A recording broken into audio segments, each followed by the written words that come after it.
নমস্কাৰ মৰমৰ ছাত্ৰ-ছাত্ৰীসকল মই অৰুন্ধতী ৰয় তোমালোক সকলোকে নতুন এটা ভিডিঅলৈ স্বাগতম জনাইছো আজি আমি পঢ়িম অষ্টম শ্ৰেণীৰ গণিতৰ অধ্যায় 12ৰ নতুন এটা অংক এই অংকত আমি শিকিম বৃহৎ সংখ্যাৰ যোগ আৰু বিয়োগ আমি ইতিমধ্যে শিকি আহিছো যে সংখ্যাৰ প্ৰামাণিক ৰূপটো আমি কেনেকৈ লিখো এতিয়া হে প্ৰামাণিক ৰূপক আমি যোগ বা বিয়োগ কেনেকৈ কৰিব পাৰো তাকে আমি এইটো অংকত আলোচনা কৰিম এতিয়া এটা উদাহৰণ দিয়া আছে উদাহৰণ 16 সূৰ্যগ্ৰহণৰ সময়ত পৃথিৱী আৰু চন্দ্ৰৰ মাজৰ দূৰত্ব 3.844 into 10 to the power 8 metre চন্দ্ৰ আৰু সূৰ্যৰ মাজৰ দূৰত্ব 1.492 into 10 to the power 11 metre গতিকে পৃথিৱী আৰু সূৰ্যৰ মাজৰ দূৰত্ব কিমান হ'ব উলিবা ইয়াতে আমাক সূৰ্যগ্ৰহণৰ সময়ত কৈছে সূৰ্যগ্ৰহণ কেতিয়া হয় যেতিয়া চন্দ্ৰ সূৰ্য আৰু পৃথিৱীৰ মাজত থাকে আমাক চন্দ্ৰ আৰু পৃথিৱীৰ মাজৰ দূৰত্বটো দিয়া আছে আৰু সূৰ্য আৰু চন্দ্ৰৰ মাজৰ দূৰত্বটো দিয়া আছে আমাক কি কৈছে সূৰ্য আৰু পৃথিৱীৰ মাজৰ দূৰত্বটো উলিয়াব দিছে যেহেতু আমি জানো যে চন্দ্ৰ আৰু পৃথিৱীৰ মাজৰ দূৰত্বটো কিমান আৰু সূৰ্য আৰু চন্দ্ৰৰ মাজৰ দূৰত্ব কিমান গতিকে যেতিয়া আমি সূৰ্য আৰু পৃথিৱীৰ মাজৰ দূৰত্বটো উলিয়াব লাগিব কি কৰিব লাগিব সূৰ্য আৰু চন্দ্ৰৰ মাজৰ দূৰত্বৰ লগত চন্দ্ৰ আৰু পৃথিৱীৰ মাজৰ দূৰত্ব আমি যোগ কৰি দিব লাগিব এতিয়া সূৰ্য আৰু পৃথিৱীৰ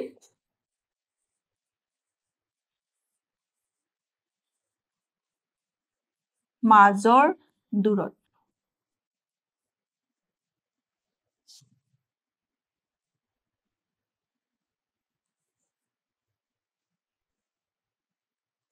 প্ৰথমতে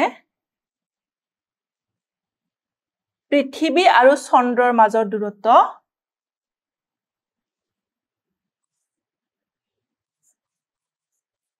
পৃথিৱী আৰু চন্দ্ৰৰ মাজৰ দূৰত্ব যোগ চন্দ্ৰ আৰু সূৰ্যৰ মাজৰ দূৰত্ব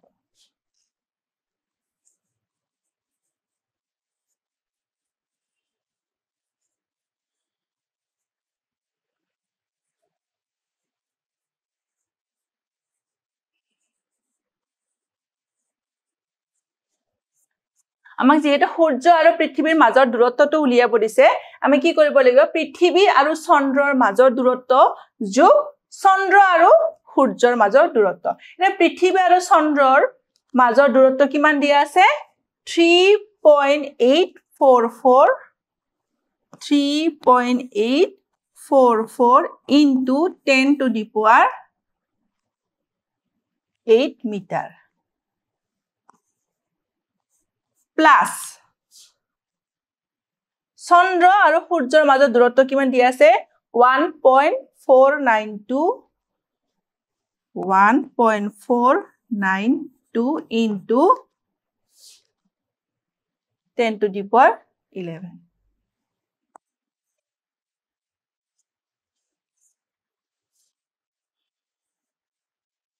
একক আছে মিটাৰ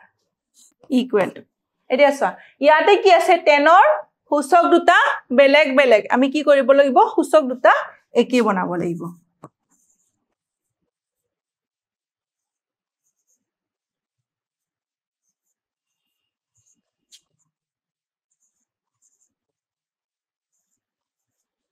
10 to the power 11 ক আমি কি লিখিব পাৰো 10 কিউব into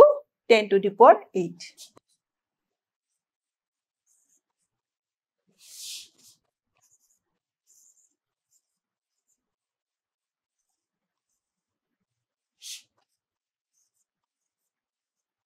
10 কিউব আমি কি লিখিব পাৰো 1000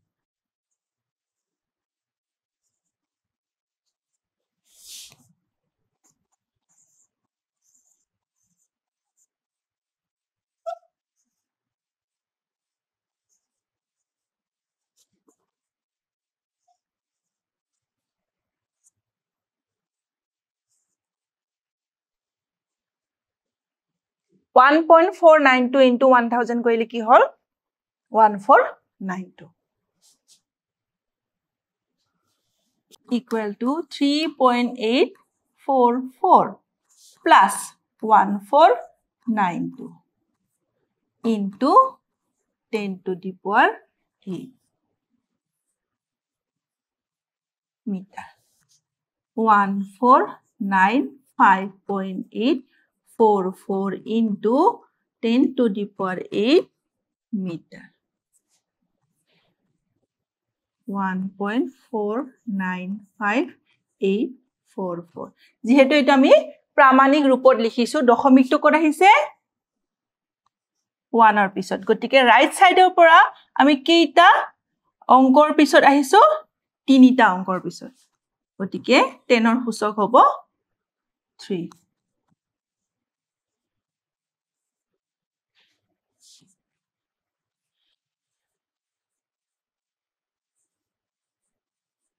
10 to the power 11 মিটাৰ এটো হল ইয়াৰে উত্তৰ এতিয়া নেক্সট লৈ আহিছো পৃথিৱী আৰু চন্দ্ৰ ভৰ ক্ৰমে 5.972 into 10 to the power 24 kilogram আৰু 7.352 into 10 to the power 22 kilogram কাৰ ভৰ বেছি আৰু কিমান বেছি পৃথিৱীৰ ভৰ দিয়া আছে এইটো আৰু চন্দ্ৰৰ ভৰ দিয়া আছে এইটো গতিকে পৃথিৱী আৰু চন্দ্ৰৰ ভৰৰ পাৰ্থক্য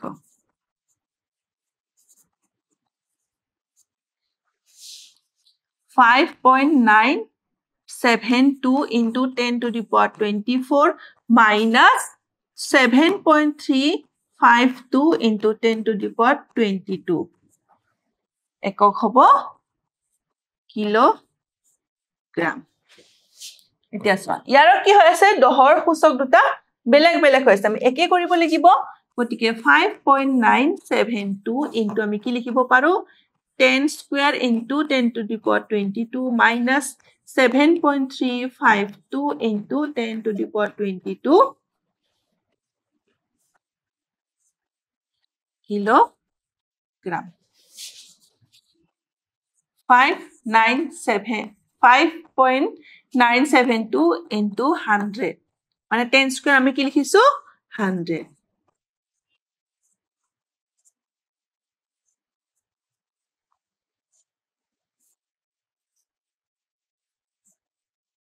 এতিয়া আমি এটা পূৰণ কৰি দিম এতিয়া আমি 5.972 লগত কি পূৰণ কৰিম 100 পূৰণ কৰিম কৰিলে কিমান পাম 597.2 597.2 into 10 to the power 22 minus 7.352 into 10 to the power 22 kilogram এতিয়া 597.200 7.352 minus কৰিলে 8 9 minus 5 কৰিলে 4 11 minus 3 কৰিলে 8.6 minus মানে এটো থাকিলে 6 মানে 16 minus 7 কৰিলে হ'ব 9 to hall 8 589.848 into 10 to the power 22 kilogram equal to আমি কি লিখিব লাগিব প্ৰামাণিক ৰূপত যেহেতু আমি লিখিব লাগিব গতিকে আমি কি লিখিম 5.89848 into দশমিকটো কিহৰ পৰা আহিছে ৰাইটৰ পৰা লেফটলে দুঘৰ আহিছে গতিকে কি হ'ব 10 স্কয়াৰ আমি পূৰণ কৰিব লাগিব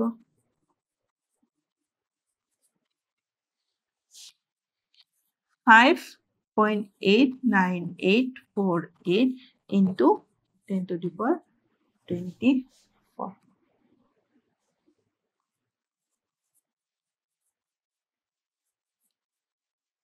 গতিকে আমাক প্ৰশ্নত কি হদিছিলে কাৰ ভৰ বেছি পৃথিৱীৰ ভৰ বেছি হ'ব নিশ্চয়কৈ কাৰণ ইয়াৰে কি আছে 10 ৰ সূচক 24 আছে ইয়াৰ 10 ৰ সূচক 22 আছে গতিকে নিশ্চয়কৈ পৃথিৱীৰ ভৰ বেছি আৰু কিমান বেছি মানে গতিকে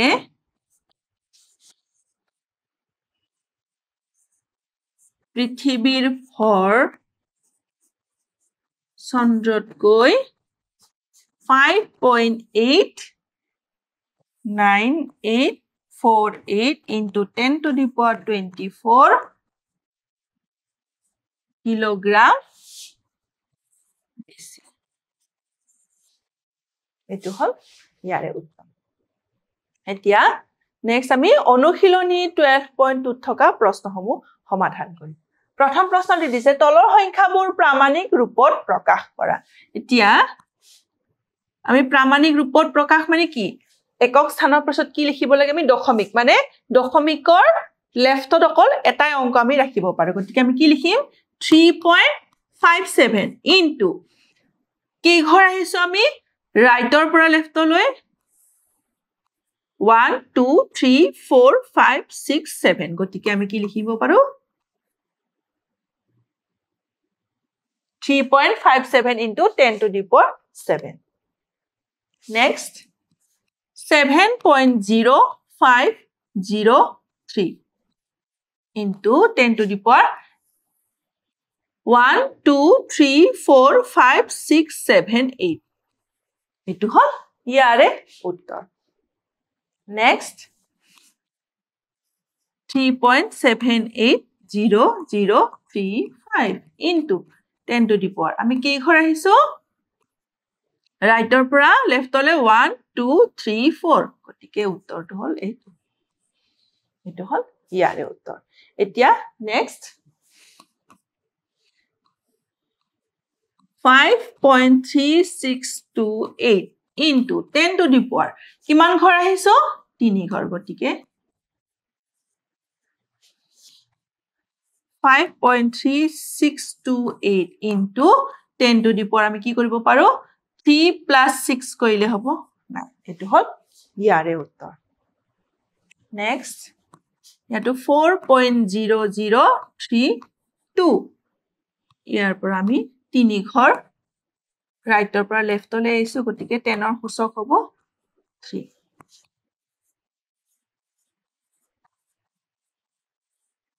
এটো হল ইয়াৰে উত্তৰ তে নেক্সট এটা চোৱা এট কি যাম আমি ইয়াতে লেফটৰ পৰা ৰাইটলৈ যাম 3.82 into কে ঘৰ গৈছো 1 2 3 4 5 6 7 8 গতিকে 10 to the power -8 কাৰণ এটো আমি লেফটৰ পৰা ৰাইটলৈ গৈছো গতিকে লেফটৰ পৰা ৰাইটলৈ গলে কি হৈ যাব আমাৰ সূচকটো নেগেটিভ হৈ যায় next ইয়াটো 9.057 into 10 to the power এটো কি হ'ব লেফটৰ পৰা আমি ৰাইটলৈ গৈছো 1 2 3 4 5 6 7 8 গতিকে ইয়াটো হ'ব সূচকটো 10 -8 নেক্সট তো হ'ব 7.56 into 10 to the power 1 2 3 4 5 6 -6 next 2.3 into 10 to the power 1 2 3 4 -4 into 10 to the power -2 2.3 into 10 to the power -6 next 3.14 into 10 to the power কি হ'ব 1 2 3 4 -4 into 10 to the power -3 3.14 into 10 to the power -7 হল ইয়াৰে উত্তৰ next তলৰ সংখ্যাবোৰ সাধাৰণ ৰূপত প্ৰকাশ কৰা নেজা 7.02 10 to the power 5 মানে 1 2 3 4 5 এতিয়া পূৰণ কৰিলে কি হ'ব 1 2 3 4 5 ইয়াৰে দশমিকৰ পিছত কেইটা অংক আছিলে দুটা গতিকে আমি ইয়াতে চিন দিম এটো হল ইয়াৰে উত্তৰ next 3.972 into 10 to the power 7 আমি কি লিখিব 1 0 0 0 0 0 0 0 1 2 3 4 5 6 7 here 3972 1 2 3 4 5 6 7 সাতটা 0 হল ইয়াতে কি আছিল দশমিক কৰাৰ পিছত তিনটা অংক গতিকে 1 2 3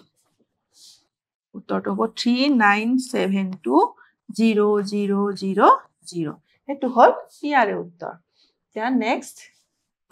1.001 into 10 to the power 8 মানে 1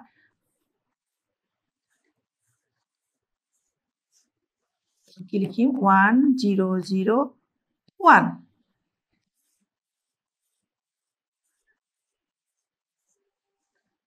দশমিকৰ পিছত কেটা অংক আছে 1 2 3 গতিকে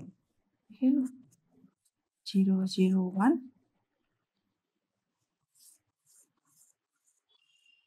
এটো হল ইয়াৰে উত্তৰ 3 into 10 to the power -8 আমি কেনেকৈ লিখিব পাৰো 3 into 1 by 10 to the power 8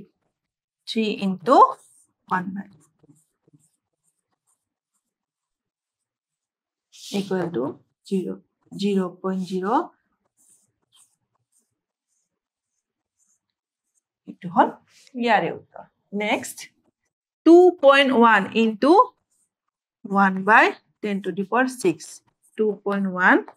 into 1 by